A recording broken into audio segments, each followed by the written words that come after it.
नमस्कार, एलनाबाद के महासंग्राम में आपका स्वागत है। एलनाबाद उपचुनाव में प्रचार आखिरी दौर में पहुंच चुका है और लगातार सभी राजनीतिक दल जो हैं पूरी कोशिश कर रहे हैं कि किसी तरह से बाजी उनके हाथ लग जाए।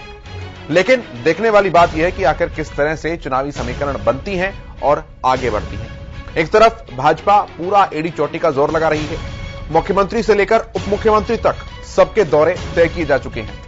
दूसरी तरफ कांग्रेस भी अब लगातार अपने चुनावी प्रचार को गति देने की कोशिश में जुगत में लगी हुई है। कभी भूपेंद्र तो कभी दीपेंद्र दोनों चुनाव प्रचार करने के लिए पहुंच चुके हैं, आ चुके हैं। और इसके अलावा इंडियन नेशनल लोकदल के प्रत्याशी अभय चौटाला वो भी अपना पूरा दमखम लगाने की कोशिश कर रहे हैं। लेकिन तीनों के लिए अपने अपने लिहाज से अपनी अपनी चुनौतियां हैं।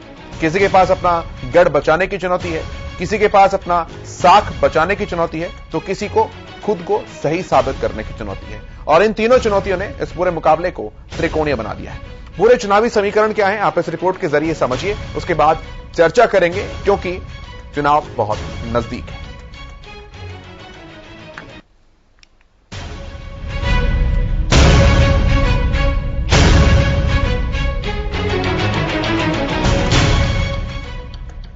एलनाबाद उपचुनाव में जीत हार की लड़ाई तेज हो गई है।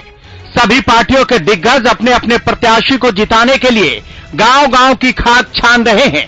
लेकिन एलनाबाद के सियासी जंग में 27 अक्टूबर यानी चुनाव प्रचार के आखिरी दिन जोर आजमाइश देखने को मिलेगी। खुद प्रदेश के मुखिया मनोहर लाल बीजेपी उम्मीदवार गोविंद कांडा के समर्थन में एलनाबाद में प्रचार की कमान संभालेंगे। चुनाव प्रचार के आखिरी दिन सीएम की रैली को लेकर बीजेपी पूरी तरह से उत्साहित है और एलनाबाद में इस बार कमल खिलाने का दावा कर रही है। यहाँ ये देख रहे हैं आप लोग, कितना उत्साह इन लोगों में, कितनी खुशियां हैं कि ये चाह रहे हैं कि जो पिछली सरकार, जो पिछला विधायक था उसको बदलकर नया विधायक लेकर आए, भाजपा की सरकार में साझे हों और एलनाबाद हल्के का विकास कराएं। मुख्यमंत्री जी ने बहुत विकास करवाया है, कोई बड़ी बड़ी चीजें जैसे हॉस्पिटल है, स्कूल अपग्रेड कराने हैं, कुछ सड़कों का काम है, प्रॉपर काम है, वो 2 तारीख के बाद कर दिए जाएंगे सारे। एक तो जो सीएम प्रोजेक्ट है वो खत्म कर दिया है, एक यहाँ टेल पे पानी पहुंचने का प्रोजेक्ट है वो भी खत्म हो गया, जो उनको दोनों को मंजूर कर लिया गया है। वहीं गोविंद कांडा के समर्थन में प्रचार करने उतरे प्रदेश बीजेपी अध्यक्ष ओपी धनखड़ ने बीजेपी उम्मीदवार को जिताने की अपील की। इस मौके पर धनखड़ ने लोगों से बनी बनाई सरकार में हिस्सेदारी करने की अपील की। इस दौरान उन्होंने एनएलओ उम्मीदवार पर तंज कसते हुए कहा कि अकेला चना भाड़ नहीं फोड़ सकता।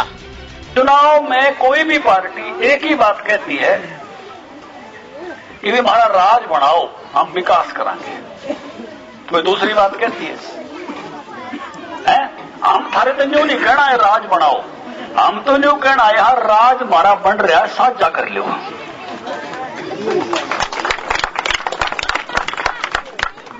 समझ गए आप? हम न्यू आए हाँ कि मैं राज तो बना बनाया है, हमारे पे जो है उतनी संख्या में। अब दूसरों जो भाई कहे एक लो जो जीत कर राज बने, एकला चना तो भाड़ भी नहीं फोड़ सकते। उधर कांग्रेस भी अपने उम्मीदवार पवन बेनीवाल को जिताने के लिए गांव-गांव घूमकर वोट की अपील कर रही है। इसी क्रम में कांग्रेस के राज्यसभा सांसद दीपेंद्र हुड्डा प्रचार के दौरान पवन बेनीवाल के चाचा और पूर्व विधायक भरत सिंह बेनीवाल के निवास पर पहुंचे। टिकट नहीं मिलने से नाराजगी जता चुके भरत बेनीवाल के घर दीपेंद्र हुड्डा का जाना कई सवालों को जन्म दे रहा है। हालांकि उन्होंने एकजुट होने का दावा करते हुए कांग्रेस की जीत का दावा भी किया, साथ ही बीजेपी और एनएलओ पर निशाना साधा। जो दूसरे प्रत्याशी हैं उनको ये आत्ममंथन करना चाहिए कि आज उनकी पार्टी हरियाणा से क्यों लुप्त हो गई। जब वो अपनी पार्टी के अध्यक्ष बने थे तब उस समय 18-19 सीट थी हरियाणा विधानसभा में, मुख्य विपक्षी दल का उनको दर्जा मिला था। लेकिन जिस तरीके से बीजेपी का उन्होंने साथ दिया लगातार, राष्ट्रपति चुनाव में उन्होंने बीजेपी का साथ दिया, उपराष्ट्रपति चुनाव में उन्होंने बीजेपी का साथ दिया अभय सिंह जी ने, और हुड्डा साहब के खिलाफ व्यक्तिगत बोलते रहे और कुछ बीजेपी का साथ देते रहे। लगातार 7 साल से उनकी ये कार्यशैली रही है। तो यही कारण है कि उन्होंने मुख्य विपक्षी पार्टी का अपना काम ना करके जो हुड्डा साहब थे उनके खिलाफ विपक्षी का एक अपना कार्य किया कि आज उनकी पार्टी पूरे हरियाणा में लुप्त हो गई। उनका आत्ममंथन करना चाहिए। 1977 के बाद जो लोकदल पार्टी अलग अलग रूप में आई। पहली हरियाणा की विधानसभा है कि आज उनका एक भी विधायक नहीं है हरियाणा विधानसभा में। कांग्रेस एकजुट है और एकजुटता के साथ इस चुनाव के अंदर कांग्रेस पार्टी जीती। वहीं एलनाबाद से कांग्रेस उम्मीदवार पवन बेनीवाल ने एलनाबाद में जीत का दावा किया है। आज देख लो कांग्रेस सारी एकजुट है। दीपेंद्र सिंह हुड्डा जी स्पेशल मेरे चुनाव प्रचार के लिए आए हैं और अब मेरे अंकल भरत सिंह जी का ऑपरेशन हुआ है कान का, तो उनको मिलने आए हुए हैं और कांग्रेस बिल्कुल एकजुट होकर और इलेक्शन लड़ रही है। सारे एमएलए वगैरह सीनियर नेता सारे आए हुए हैं। किस तरह का माहौल? माहौल बहुत बढ़िया माहौल है। चुनाव बहुत बढ़िया चल रहा है जी। देखो बड़ी जीत का अंतर तो नहीं बता सकता, लेकिन जीत अच्छी होगी। 5-7 हजार वोटों से आराम से जीत रहे हैं। फिर 2 बार टक्कर दी है पहले, तो अब भी इस बार भी टक्कर देंगे। एक तरफ बीजेपी कांग्रेस जोरदार प्रचार कर अपने अपने उम्मीदवार को जिताने की अपील कर रही है, तो दूसरी तरफ इनेलो भी लगातार प्रचार कर जीत का दम भर रही है। लेकिन जिस तरह से आखिरी दिन सभी पार्टियों ने प्रचार का प्लान बनाया है और उस पर से सीएम एलनाबाद आ रहे हैं, उससे बीजेपी काफी उत्साहित है और यही वजह है कि बीजेपी एलनाबाद में कमल खिलाने का दावा कर रही है। वैसे दावे तो सभी कर रहे हैं, लेकिन एलनाबाद का सिरमौर कौन होगा, ये चुनाव के बाद पता चलेगा। Bureau report, Haryana news.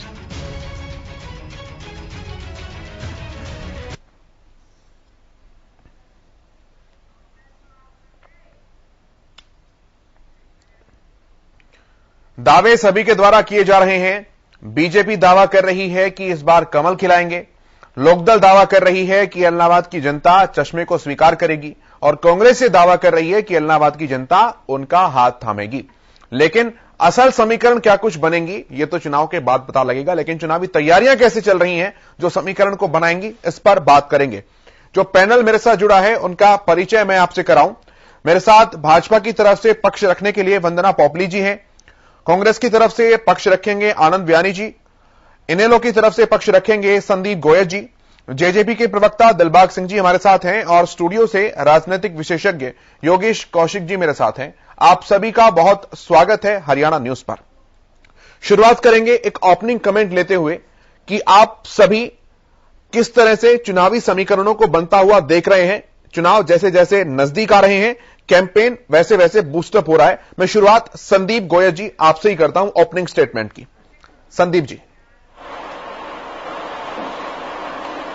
Keshav ji, देखिए, अगर हम पिछली बार के चुनाव की तुलना करें और अब चुनाव में बात करें तो एक चीज बड़ी स्पष्ट निकाल कर आ रही है। 76 के 76 गांवों के अंदर अभय सिंह चौटाला जी पिछली बार से ज्यादा वोट लेकर आएंगे और एलनाबाद शहर के अंदर भी पिछली बार जहां हम मात्र कुछ 2-2.5 हजार वोटों से आ रहे थे, अब की बार वहां जीत कर आएंगे।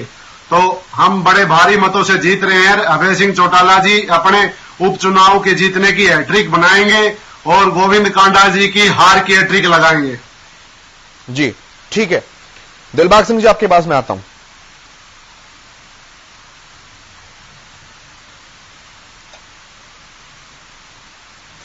चलिए, आवाज उन तक नहीं पहुंच पा रहे। आनंद व्यानी जी मैं आपके पास आता हूं, किस तरह से देख रहे हैं समीकरणों को बनते हुए सर आप? जी, इसमें कोई दो राय नहीं। आज इलाहाबाद का चुनाव जो है विशेष रूप से हरियाणा की जनता को एक ऐसा आईना दिखाएगा, क्योंकि बीजेपी ने जिस प्रकार से किसानों के साथ, जिस प्रकार से महंगाई, जिस प्रकार से महिलाओं पर अत्याचार, जिस प्रकार से बेरोजगारी, ये बहुत से मुद्दे हैं जो कि इलाहाबाद की जनता बड़े नजदीक से उसको वाच कर रही है और बीजेपी को पूरा आईना दिखाने के लिए इलाहाबाद की जनता क्या है। जिस प्रकार से बड़ौदा के उपचुनाव का रिजल्ट रहा, इलाहाबाद के उपचुनाव का रिजल्ट भी कांग्रेस के पक्ष में उस हिसाब से रहेगा।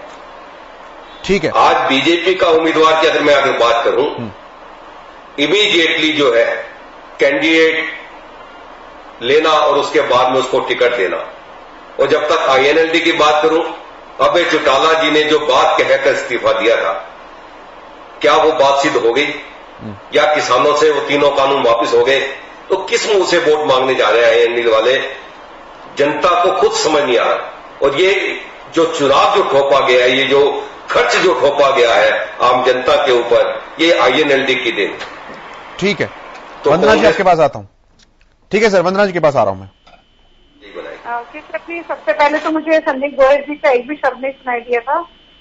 दूसरी बात, आपने ओपनिंग स्टेटमेंट पूछी है समीकरण को लेकर जी, तो सीधी स्टेटमेंट मेरी ये है कि हमारा कैंडिडेट दमदार, हमारे प्रधानमंत्री दमदार, हमारे मुख्यमंत्री दमदार, हमारे प्रदेश अध्यक्ष दमदार, हमारी पार्टी दमदार और इलाहाबाद की जनता भी बहुत दमदार। उसको मालूम है कि ये जो लड़ाई है विकास की लड़ाई है, भय से विकास की लड़ाई है, सामंतवाद से, और इसमें जनता जीतेगी और भारतीय जनता पार्टी के साथ जीतेगी। ठीक है योगेश जी, सभी का दावा सभी की जीत। देखिए, ये दावे पे मैं थोड़ा सा एक्सप्लेन करना चाह रहा हूं। इन जनरल ये होता है कि जो रूलिंग पार्टी होती है वो चुनाव जीत जाया करती है, और इसमें कोई दो राय नहीं कि जो कैंडिडेट हैं वो बड़े अच्छे हैं, इसमें कोई दो राय नहीं है। क्योंकि बीजेपी जो चुनाव लड़ती है वो अपना सारा का सारा समीकरण इस तरीके से तैयार करती है कि वो जातिगत समीकरण में कहीं ना कहीं बाजी मार ले जाए, और जो कि जाट वर्सेस नॉन जाट वहां पे इन्होंने कार्ड खेला है। बड़ौदा में भी यही खेला था। अब संदीप गोयल जी ने जो कहा है मैं उससे सहमत इसलिए नहीं हो सकता हूं क्योंकि ये लोग अगर पिछला चुनाव और उससे पिछला चुनाव दोनों अगर देखें तो एक चुनाव में ये 69,000 के करीब वोट लिए इन्होंने, और दूसरे चुनाव में वो उससे नीचे आ गए हैं, 57,000 के करीब ये लोग वोट पे आ गए हैं। तो अगर मतलब ये इससे अगर और नीचे आ गए तो इनके लिए खतरे की घंटी है ये, अगर और इससे ऊपर चले गए तो इनके लिए अच्छी बात है। अच्छा, दूसरे कांग्रेस के मैं बयान अभी सुन रहा था हुड्डा जी का, दीपेंद्र हुड्डा जी का। आपको ये जरूरत क्यों पड़ रही है ये कहने की कि हम कांग्रेस वाले सारे एकजुट हो गए हैं, देखिए जी हुड्डा जी भी आके बयान दे रहे हैं हमारे पक्ष में, वो तो है आपकी पार्टी के, उन्हें तो देना ही पड़ेगा, उन्हें तो देना चाहिए, ठीक है ना। अच्छा, उसके साथ साथ दूसरे वो भरत सिंह जी के बारे में भी कह रहे हैं कि जी मेरे चाचा के कान का ऑपरेशन हुआ है, अदरवाइज वो भी हमारे साथ ही होते। इसका मतलब मुझे ये लगता है कि कांग्रेस में सब कुछ ठीक नहीं चल रहा है, जो कि अक्सर होता है, ठीक है। इनेलो तो सुप्रीमो हैं, उनके साथ चलेंगे ही चलेंगे, और इसमें भी कोई दो राय नहीं कि उनका ये जो एलनाबाद जो है वो उनके एक पारिवारिक सी सीट है उनकी, वो किसी को भी खड़ा करते हैं तो वहां से वो जीत जाते हैं। लेकिन जिन हालात में अभी कांग्रेस के प्रवक्ता ने कहा कि जिन हालात में इन्होंने वो सीट छोड़ी, क्या वो हालात ठीक हो गए हैं? क्या वो ठीक कराने में कामयाब हो गए हैं? अगर नहीं हुए हैं तो ये लोगों को क्या एक्सप्लेन करेंगे? और फिर मैं एक बात बार बार कहा करता हूं कि अभय सिंह चौटाला जी ने एक बयान दिया था जो कहीं ना कहीं लोगों के बीच में नीचे नीचे जरूर चल रहा होगा, जो कांग्रेस को और इनेलो को दोनों को डैमेज कर रहा होगा। और वो बयान ये था कि अभय सिंह जी ने ये कहा था कि पवन बेनीवाल के पास ये पैसा जो है कमाया ओढ़ा को नहीं, ये सारा का सारा तो मेरे साथ रह के और जमीनों पे कब्जे करके कमाए ओढ़ पैसे हैं, तो उनको पैसों को तुम बट्टे खातिर लगवा दो। ये बयान खुद में मुझे पॉलिटिकल लगा ही नहीं है, पता नहीं उन्होंने कहा क्यों, उससे उनको कोई लाभ नहीं होने वाला था बल्कि उसका नुकसान होगा उनको। और दूसरी तरफ जो मैंने कहा था बीजेपी बड़ी ताकत से इलेक्शन लड़ती है, अब वो बातें सारी सामने आ रही हैं। बीजेपी ने तो अपना होमवर्क उसी टाइम शुरू कर दिया था जिस टाइम इन्होंने रिजाइन किया, और आज अब जैसा आप बता रहे हो मुख्यमंत्री भी आ जाएंगे और भी आएंगे, तो इनका आखिरी मोमेंट तक जो है ना, ये मोमेंट को बढ़ाते हुए चलते हैं। तो मैं फिर कह रहा हूं कि बीजेपी गेनिंग पोजीशन में है। अब वो वोट में कितना कन्वर्ट होगा नहीं लगता मुझे, पर एक वक्त ऐसा था कि गांव में घुस भी नहीं पाते थे, ऐसी स्टेटमेंट दी जाती थी, शायद घुस रहे होंगे तभी आज भी घुस रहे हैं, कोई एकदम रातों रातों बदलाव आया नहीं, या इनके कैंडिडेट ऐसे मजबूत इन्होंने दे दिए हैं कि वो लोग घुस रहे हैं अंदर और वो एक अच्छा माहौल भी तैयार कर रहे हैं। तो ट्रायंगुलर फाइट के अंदर अभी 1-2 दिन और लगेंगे जिसमें एकदम जो है ना स्पष्ट होगा कि कौन सबसे ऊपर और कौन नीचे। ठीक है संदीप जी, मैं आपके पास आता हूं क्योंकि सवाल सभी ने आप ही के ऊपर दागे हैं, और इसमें दीपेंद्र हुड्डा का एक सवाल है। उन्होंने कहा कि पार्टी हरियाणा से धीरे धीरे लुप्त क्यों हो गई? 1977 से लेकर आज 2021 तक पहली बार है जब विधानसभा में आपका एक भी विधायक नहीं है, और मिड टर्म इलेक्शन में झोंकने का काम एलनाबाद की जनता को आपने किया। बाकी सवाल आपने सुने ही। संदीप जी। देखिए केशव जी, मैं दीपेंद्र हुड्डा जी का बयान को तो इतना ही कह सकता हूं कि खिसियानी बिल्ली खंबा नोचे। इनके पास तो बेचारों के पास अपना उम्मीदवार भी नहीं मिला इस एलनाबाद के चुनाव में लाने के लिए। क्या कांग्रेस को एलनाबाद के अंदर आज तक कोई ऐसा प्रत्याशी नजर नहीं आया जिसको वो कांग्रेस का कार्यकर्ता के तौर पर टिकट दे? टिकट इन्होंने दी तो एक भारतीय जनता पार्टी से आयतित प्रत्याशी कैंडिडेट को इन्होंने टिकट दी, और भारतीय जनता पार्टी के पास तो मैं बाद में बताऊंगा, पहले दीपेंद्र हुड्डा जी की बात का उत्तर दूंगा। हेलो जी जी, सुन पा रहे हैं सर। आवाज नहीं आ रही आपकी। संदीप जी, मुझे सुन पा रहे हैं आप? चलिए संदीप जी, आवाज पहुंच रही है क्या आप तक? जी सुन पा रहे हैं सर। आवाज नहीं आ रही आपकी। मैं आवाज को दुरुस्त करता हूं सर, फिर वापस। जी, मुझे सुन पा रहे हैं आप? जी केशव जी जी, रखिए सर अपनी आवाज पहुंच रही है क्या आप तक? आवाज नहीं आ रही आपकी। मैं आवाज को दुरुस्त करता हूं सर, फिर वापस।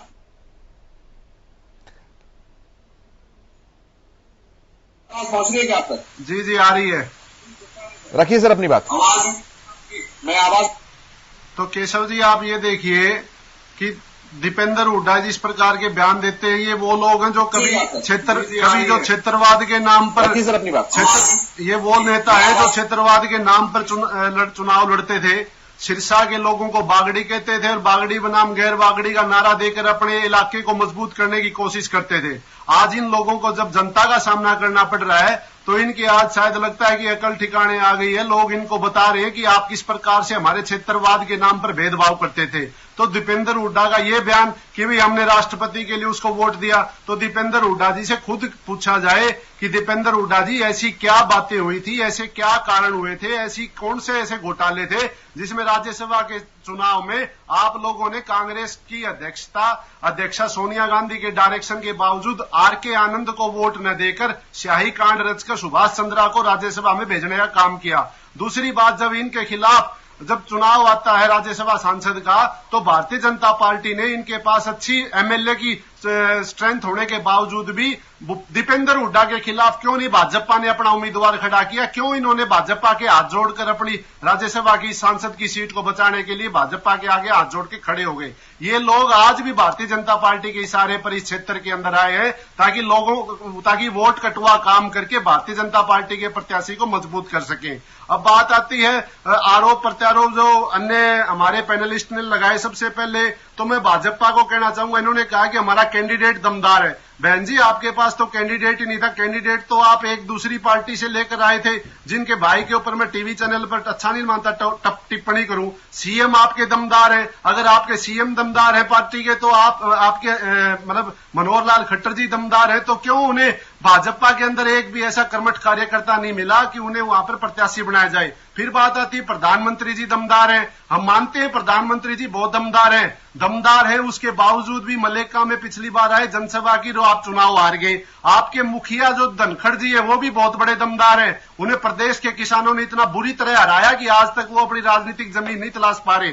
आप बात आती है विकास की, आप कहते हो 30 साल बनाम 3 साल। आप 30 साल के अंदर लगभग 15 साल से आप चौधरी बंसीलाल की सरकार में हिस्सेदार रही, चौटाला साहब की में रही, और पिछले 7 साल से आप सत्ता के अंदर खुद बैठे हो। आपकी सत्ताएं हर समय रही। 30 साल के अंदर आपने क्यों नहीं इलाके के साथ विकास करके दिखाया? और अब भी आप 7 साल से लगातार हो, तो आप विकास की बात आई है। अब मैं कौशिक साहब की बात का उत्तर दूंगा कि इन्होंने कहा जाति का फैक्टर। मैं कौशिक साहब को एक छोटी सी जानकारी दूंगा।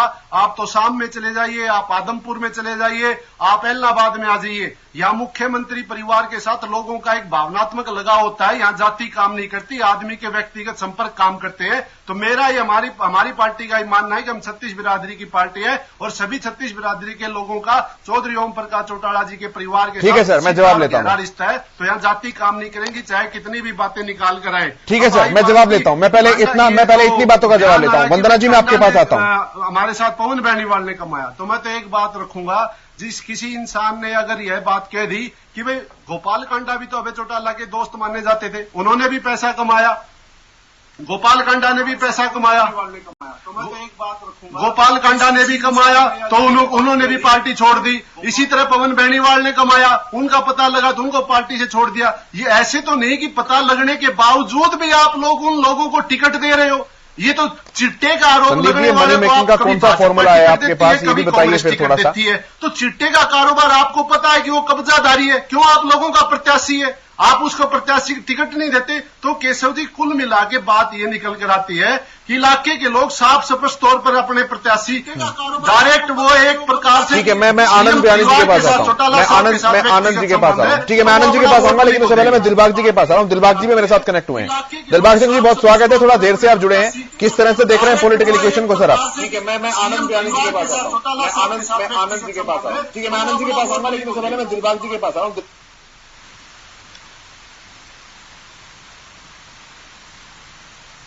दिलबाग जी सुन पा रहे हैं आप? ठीक है, आवाज नहीं पहुंच रहे। मैं आपके पास आता हूं। आनंद जी, रखिए अपनी बात, आपके ऊपर ही उल्टा एलिगेशंस लगाए जा रहे हैं। जो अभय चौटाला जी ने बात कही थी, वही बात जो है आपकी तरफ संदीप जी बात कह रहे हैं। कांग्रेस किस मुंह से वोट मांगने जा रही है? बता रहा हूं, जिस प्रकार से संदीप भाई भी काफी बोल रहे थे, 11 बार इनके विधायक रहे, कितना विकास कार्य इलाहाबाद में करवाया। पहले तो ये गिना दे भी हमने ये विकास कार्य गिनवाए। मैं आपको गिनवाया तो ये सेम ग्रस्त एरिया है, यहां पे सेम नाला जो हमने बनवाया, इन्होंने नहीं बनवाया। गांव कुमरथला में इलाहाबाद में 1 मेगावाट का बिजली का हमने यूनिट लगवाया। कस्तूरबा गांधी बालिका विद्यालय हमने यहां पर बनवाया। मॉडल स्कूल और जवाहर नवोदय विद्यालय हमने यहां पर बनवाया। चोपटा में रंगोई नाला जो सेम की समस्या का समाधान हमने स्थायी किया। ITI, पॉलिटेक्निक, बस अड्डा, अनाज मंडी चोपटा के अंदर हमने बनवाई। इलाहाबाद में कॉलेज भवन हमने बनवाया। अनुसूचित जाति परिवारों को मुफ्त पानी कनेक्शन, टूटी टंकी हमने दी। 100 गज के गरीबों को प्लाट हमने दिए। चोपटा खंड के गांव नातू सरिया व सक्कर मंडौरी में बरसाती नाले का प्रबंध हमने किया, गंदे पानी का। मोबाइल मेडिकल यूनिट की सेवा हमने इलाहाबाद में उपलब्ध कराई। इलाहाबाद समुदाय स्वास्थ्य केंद्र की जो 30 बेड थे, हमने 50 बेड वहां करवाए। लगभग गांवों में क्रिकेट व वॉलीबॉल की जो है हमने स्टेडियम वहां पे बनवाए। क्षेत्र की गौशाला में सहयोग हमने दिया। ये एक ऐसा विकास कार्य गिनवा दे जो इलाहाबाद की जनता में 11 बार इनका विधायक रहा तो इन्होंने किया हो। दूसरी बात ये कहते हैं हमारे पास कैंडिडेट नहीं था। भाई तुम्हारे पास तो परिवार के अलावा कोई कैंडिडेट नहीं है, एक ही परिवार में खुद ही खड़े होते हैं, दूसरे को तुम ये मौका ही नहीं देते, तो ये किसकी बात करेंगे? तीसरी बात, इन्होंने अभी बात कमाई की जो की, तो इसका मतलब भाई किंग तो अभय सिंह चौटाला ही था जी। वो अभय कांडा जी की बात कर ले या पवन बेनीवाल की बात कर ले, वो अपनी मुंह से कह रहे ना, इसका मतलब ये तो मांग रहे कि इन सब गलत कामों का किंग मैं हूं। उन लोगों ने कमाई नहीं कमाई वो बात की बात है, मतलब उन्होंने किंग तो माना कि मैं इनका किंग मैं था, मेरे साथ कमाए, मेरे अंडर ये काम करते थे।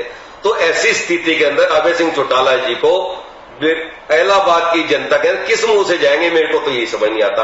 और जब तक मैं भाजपा की बात करूं, वंदना जी बड़े जोर शोर से बोल रहे थे हमारा कैंडिडेट बहुत बढ़िया है, हमारा मुख्यमंत्री बहुत बढ़िया है। भाई मुख्यमंत्री ने क्यों किसानों को 10 महीने से वहां बिठा रखा है? प्रधानमंत्री ने क्यों किसानों को रोड पे बिठा रखा है? ये बता दें। आज देश के अंदर जो क्या हालात है, कुपोषण के अंदर हमारे बच्चे, हर दूसरा बच्चा प्रभावित है। महिलाओं पे अत्याचार के अंदर पूरे विश्व के अंदर भारत को गलत निगाह से देखा जाता है और ये कहा जाता है कि सबसे महिलाओं के लिए सबसे खतरनाक देश है। ये रिपोर्टें आ रही है, मैं नहीं कह रहा हूं, ये जो ग्लोबल की रिपोर्टें और ये सारी रिपोर्टें आ रही है। जिस प्रकार से आज महंगाई की मार हम सब झेल रहे हैं, ये देश के हालात है।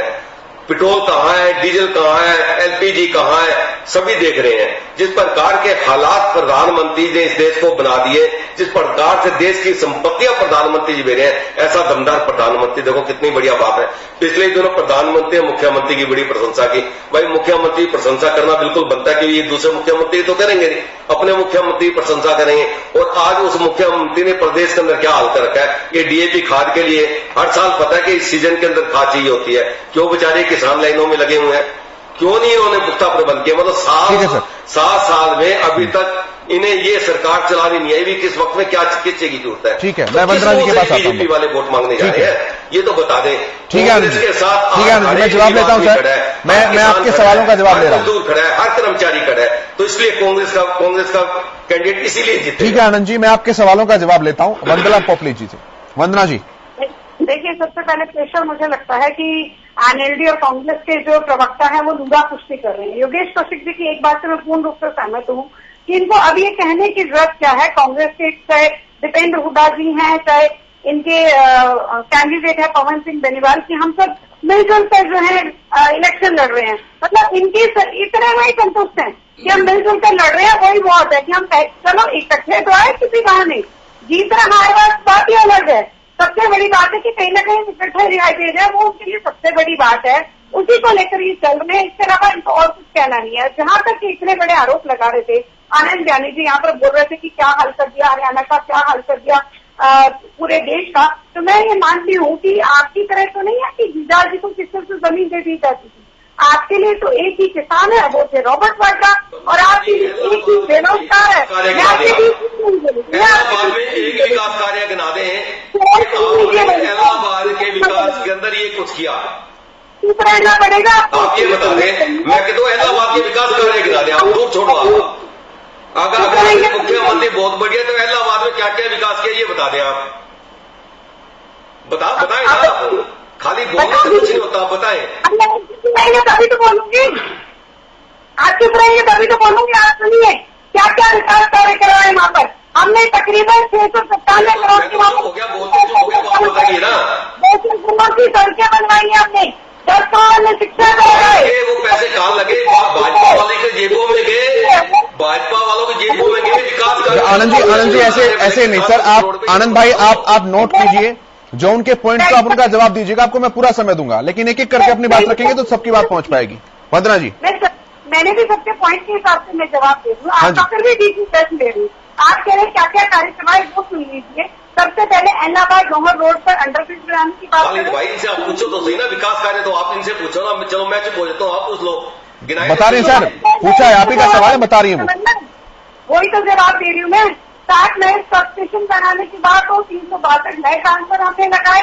इसके अलावा इलाहाबाद लोहर रोड पर अंडरब्रिज बनाने की बात हो, अनाज मंडी का हमने विस्तार किया, हमने जमाल डिस्ट्रीब्यूटरी का पुनर्निर्माण किया, मल्लिका का बस स्टैंड की बात कर लीजिए। ये सारे कार्य जो है वो हमने करवाए हैं। आप चाहें तो इससे ज्यादा और भी मेरे पास है, मैं सारे कर दूंगी। लेकिन मेन बात यहाँ पर क्या है कि इलाहाबाद आपके लिए क्या है। इलाहाबाद तो आपके लिए कभी भी इम्पोर्टेंट नहीं रहा, हरियाणा इम्पोर्टेंट नहीं रहा। आपके लिए रहा कि आपस में लड़ाई लड़ते रहे, उससे ज्यादा कभी भी इम्पोर्टेंट है ही नहीं आपके लिए। और जहां तक यहाँ पर एनएलडी के प्रवक्ता बैठे हैं, वो बहुत बड़ी बड़ी बातें कर रहे थे। मुझे इतना बता दीजिए कि एनएलडी का गढ़ माना जाता है इलाहाबाद। दूसरी बात, बड़े चौटाला जी बाहर है। तीसरी बात, अभय चौटाला जी स्टेटमेंट दिया करते थे कि अगर मैं नहीं जाऊंगा तो भी इलाहाबाद की जनता हमें जिता देगी, फिर पसीना क्यों मारो। फिर इतनी ज्यादा प्रॉब्लम क्यों हो रही है? कहीं अस्तित्व की लड़ाई है ना कि हाँ एक ही सीट रही है, कहीं वो तो ना चली जाए। और एक बात योगेश कौशिक जी, आपकी बात का भी मैं जवाब देना चाहूंगी। यहाँ पर आपने कहा कि जो बीजेपी है वो वोट बैंक, उन्होंने जो जाति कार्ड है वो अच्छा खेला है। तो मैं आपको बताना चाहूंगी, जाति कार्ड से हम ऊपर उठ गए, हम जातिवाद के ऊपर उठ गए। पहले कहा जाता था एक कॉन्स्टिट्यूंसी किसी एक जाति की है, हम ये कहते कि जातियों में नहीं बांटो, हमारा कैंडिडेट कैसा है वो देखिए, हमारा काम कैसा है वो देखिए। और हमारा कैंडिडेट आप पूरा का पूरा इलाहाबाद इस चीज को मान रहा है कि जो हमारे कैंडिडेट हैं गोविंद पांडा जी कितने अच्छी तरह से काम करते रहे। और जब उनको पावर मिल जाएगी, जब वो हरियाणा की सबसे बड़ी अदालत विधानसभा में जाकर बैठेंगे, इलाहाबाद की जनता की आवाज उठाएंगे जो पिछले 11 साल से कभी भी नहीं उठाई गई। अभय चौटाला जी हमेशा यही बात करते रहे, मुख्यमंत्री बना दो, मुख्यमंत्री बन जाऊंगा, जिता दोगे तो। अब वो तो मुख्यमंत्री बनने से रहे। आज धनखड़ जी बहुत अच्छी बात कर रहे थे, उन्होंने कहा कि जब भी कोई पार्टी वोट मांगती है तो क्या बोलती है कि हमारा राज आ जाएगा, हमें जितवा दो। तो राज वाली तो पार्टी है नहीं, राज तो ऑलरेडी है। अब तो राज में साझा होने की बात है और इलाहाबाद की जनता इस चीज को समझ रही है। और जो किसानों के नाम पर आप आए थे सामने की किसानों के लिए हमने इस्तीफा दिया, तो चरुनी जी ने कहकर बोली दिया कि आपके मुंह पे किसानों ने, जिनकी आप बोलते कि किसान के नेता है, हम उनके साथ है, किसानों के साथ है। हालांकि वो किसान आंदोलन नहीं है, कुछ आंदोलनकारियों का जो आंदोलन है, उन्होंने आकर क्या कह दिया कि जिन्होंने इस्तीफा दिया उन्होंने ही गोलियां चलवाई। वो तो आपके साथ भी नहीं है, ना जनता आपके साथ, ना तथा कई आंदोलनकारी है वो आपके साथ, ना किसान आपके साथ। तो दल किस बात का भर रहे हैं वो जरूर बताइएगा। ठीक है योगेश जी, मैं आपके पास आता हूँ। एक्चुअली क्या है कि जेजेपी के कैंडिडेट से आप बात करना वो प्रवक्ता से बात करना चाह रहे थे, वो कर नहीं पाए। तो मैं पॉलिटिकली क्या सोचता हूँ वो मैं आपको बता सकता हूँ, उनके बारे उनकी तरफ से नहीं हूं मैं, पर जो मैं फील करता हूँ वो बताता हूँ। देखिए, राजनीति में हर आदमी अपने लाभ के लिए चुनाव लड़ रहा है, ये वाला। इस चुनाव के किसी जो जीतेंगे, हालांकि सरकार पे कोई फर्क नहीं पड़ने वाला इससे, लेकिन जो जीतेंगे उनके क्या मैसेजेस जाएंगे जनता के बीच में, उसके लिए चुनाव लड़ा जा रहा है। जैसे मान भी लिया है कईयों ने तो कि भाई हमारे यहां साझा कर लो, तो वो जनता साझा करना चाह रही है नहीं करना चाह रही है। बट जेजेपी के बारे में मेरा एकदम क्लियर कट सोच है कि जेजेपी किसी भी कीमत पे अभय सिंह चौटाला जी को हरवाना चाहेगी। मैं रीजन क्लियर करता हूं, 2-3 चीजें बता के ना। देखिए, कांग्रेस वर्सेस इनेलो या लोकदल ये चुनाव रहे हैं और बीजेपी उनके सेकंड पार्टी रही है। लीड में जो है हमेशा वो लोग रहे थे। ये पहली बार ऐसा हुआ पिछले बार में कि बीजेपी ने लीड किया और वो लोग उनकी सेकंड पार्टी बन गए। अब सेकंड पार्टी में ये चाहे लोग मना कर दें, बेशक मना कर सकते हैं, लेकिन जब ये चुनाव के नतीजे आए थे तो अभय सिंह चौटाला ने कहीं पे भी ये नहीं कहा था कि भाई मैं या तो बाहर अपोजिशन में बैठूंगा या मैं कांग्रेस के साथ बैठता हूं या क्या करूंगा। वो भी बीजेपी के साथ जाने के लिए तैयार थे। तो ये क्या है कि कांग्रेस वर्सेस बीजेपी एक पॉलिटिक्स पूरे हरियाणा के अंदर है। अब वो बीजेपी को ये बहुत ज्यादा खुश नहीं होना चाहिए अगर कांग्रेस का कैंडिडेट ऊपर आता हुआ नजर आया कहीं और जेजेपी नीचे अपना खेल कर जाए, जो कि कांग्रेस में थोड़ा सा मुझे रिफ्ट सा नजर आ रहा है कि अगर वो मिलके लड़े और वो चुनाव में ऊपर नजर आए बीजेपी से, तो कोई बड़ी बात नहीं, चुनाव के परिणाम कहीं पे भी जा सकते हैं। आपका कहना है कि भाजपा को जितवाने से ज्यादा जेजेपी का फोकस इस बात की तरफ है कि आईएनएलडी आ रहे हैं। एग्जैक्टली। अब उसके साथ एक चीज और जोड़ देता हूं, बीजेपी का मतलब ये नहीं रहेगा कि बीजेपी प्लस जेजेपी जो है वोट सारा का सारा उनका आ जाएगा या आना ही आना है। क्योंकि अगर आप कैंडिडेट्स देखें पिछली बार और उससे पिछली बार और उससे पिछली बार, तो 2 नंबर पे चाहे पवन बेनीवाल जी रहे हों, चाहे उससे पहले भरत सिंह बेनीवाल रहे हों, ये कोई भी ऐसे कॉम्बिनेशन में नहीं आते हैं कि वो इनको कांग्रेस को नुकसान करा दें। ठीक है, मैं जवाब लेता हूं। दिलबाग जी हमारे साथ कनेक्ट हो गए हैं। दिलबाग जी, सवाल आपने सुना, आप थोड़ा देर से भी जुड़े हैं, लेकिन अभी तक योगेश जी ने यह कहा है, उनका विश्लेषण यह कहता है, राजनीतिक विश्लेषक हैं, कि आपके लिए एक सवाल खड़ा किया है कि इस चुनाव में 2 ऑप्शन में से ज्यादा महत्वपूर्ण क्या है, भाजपा को जिताना या लोकदल को हराना? देखिए, जो जेजेपी का ऑप्शन है वो भाजपा को जिताना नहीं है, गठबंधन को जिताना है। और जो गठबंधन होता है, गठबंधन की जो महिमा होती है वो निभाना है कि जेजेपी ही कर सकती है, बाकी पार्टी नहीं कर सकती। और जेजेपी ने जब से गठबंधन, आप ये कांग्रेस की बात करें या आईएनएलडी की बात करें, जब से सरकार बनी है गठबंधन में, उसी टाइम से ये बात करने लगे थे जेजेपी जो तो टूट जाएगी जी, जेजेपी तो इससे हट जाएगी जी। आप ये देख लिए 2 साल कैसे निकाले हैं गठबंधन ने, और अगले 3 साल भी गठबंधन बड़े आराम से निकालेगा और ये सीट जो है ये भी गठबंधन के हाथ में आएगी। ये थोड़ा सा मैं इसमें फिर वहीं पे मैं कंफ्यूज हो गया हूं। मैं आपके सवाल का जवाब नहीं आया एक्चुअली कि गठबंधन को जिताना इंपॉर्टेंट है या इनेलो को हराना इंपॉर्टेंट है। मेरा मानना यह है कि जेजेपी के प्रवक्ता जो ये कह रहे हैं, मैं इससे सहमत इसलिए नहीं हूं क्योंकि जब चुनाव हुआ था तो इन लोगों ने एक ही नारा लगाया था कि हम भाजपा को जमुना पार करके आएंगे। नतीजा क्या है? वो नतीजा ये हुआ कि भाजपा के पास जाके बैठ के सरकार बना ली इन्होंने। ठीक है, इनके पास और भी कई ऑप्शन हो सकते थे। ठीक है, तो मैं लेकिन सभी राजनीतिक दल लड़ते तो सर इसलिए ना अल्टीमेटली कि वो पार्ट ऑफ द गवर्नमेंट बन सके। इसका मतलब ये है कि सत्ता लोलुपता दिल में भरी हुई है। आप उसके लिए सत्ता लोलुपता का इस्तेमाल शब्द इस्तेमाल करो। एक कॉलिशन गवर्नमेंट जो है गठबंधन की सरकार का नहीं है। इसका मतलब ये है कि मेरी बात प्रूव होती है कि सिर्फ कांग्रेस एक पार्टी ऐसी है जो ना बीजेपी के साथ जाएगी, ना जेजेपी के साथ जाएगी, ना इनेलो के साथ जाएगी। आप हरियाणा के पर्सपेक्टिव को अगर छोड़िए तो कांग्रेस तो शिवसेना के साथ गई महाराष्ट्र में जाकर के। मैं हरियाणा की उसमें सत्ता लोलुपता की बात नहीं सर। नहीं योगेश जी, ये जो संवैधानिक व्यवस्था है इसे हम इस तरह के हल्के शब्दों में अगर रखें तो ये थोड़ा सा इनजस्टिस रहता है सर। ओके, इसको थोड़ा सा हम और वाइडन कर देते हैं। हम इसको इस तरीके से ले लेते हैं कि भी लोकतंत्र के अंदर हमें सरकार बनानी जरूरी हो गई है। ठीक है, उस लोकतंत्र में सरकार बनानी जरूरी होगी, मैं मानता हूं। ठीक है, लेकिन आप मॉरली, एक मॉरल कैरेक्टर भी तो होता है ना आपका।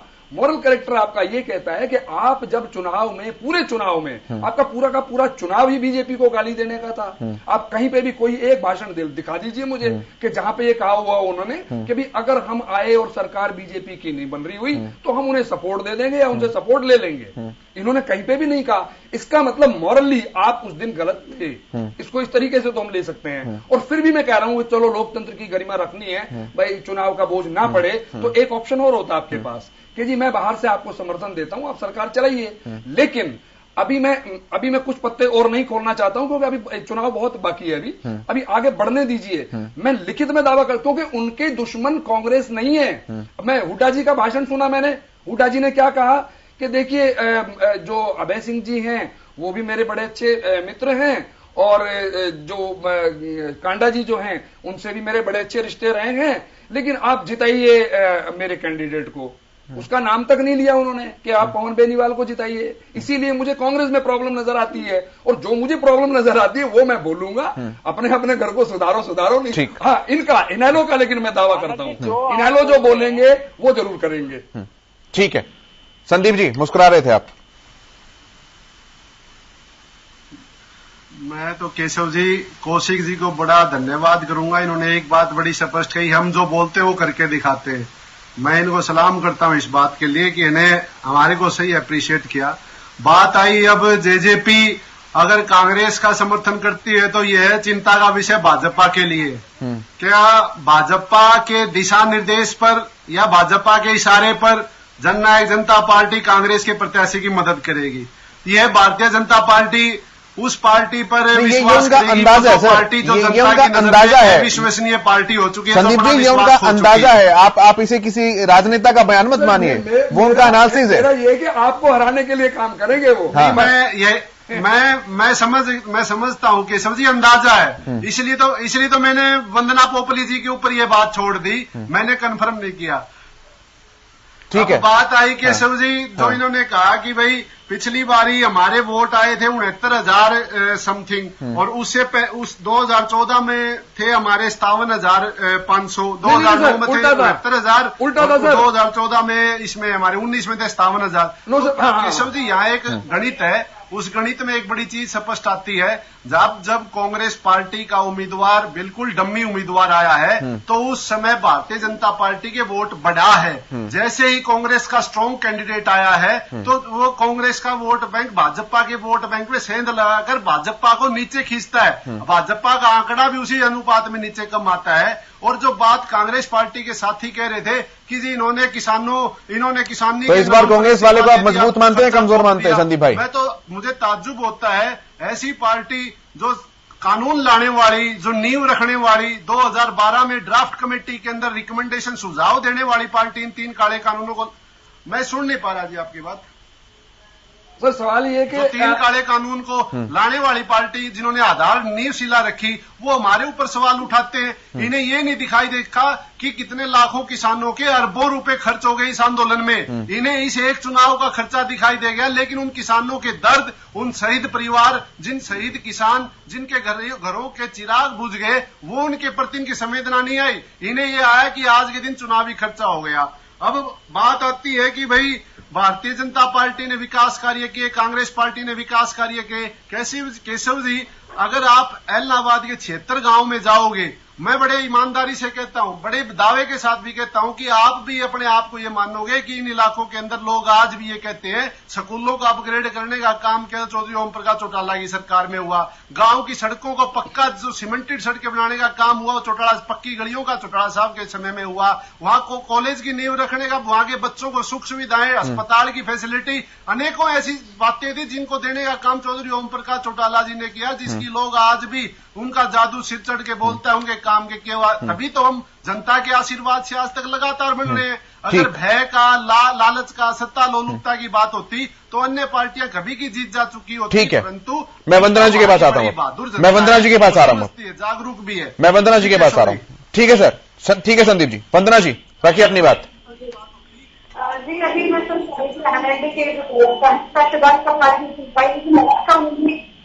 बोल रहे थे कि जितना भी कमा हुआ है वो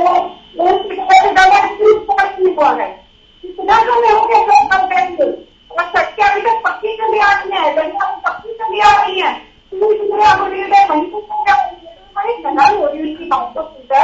ये कह रहे हैं भाई नहीं, लेकिन जिस बात को लेकर खाते थे जी मुझे इस बार जिता दो, मुख्यमंत्री बन जाऊंगा, वो कहेंगे ही लालच देखना और है तो हो गया संदीप गोयतवाल है तो भाई जाती थी। तो ये सब जो चीजें थी वो अब खत्म हो गई है। जनता को लगता है कि अब हम ऐसा वकील चाहिए जो विधानसभा में खड़े होकर जूता न दिखाए, विधानसभा में खड़ा होकर मनोबलेंगी इलाहाबाद की जनता की तरफ से हमें ऐसा। ठीक है वंदना जी, मैं वापस आता हूं लेकिन एक बार उससे पहले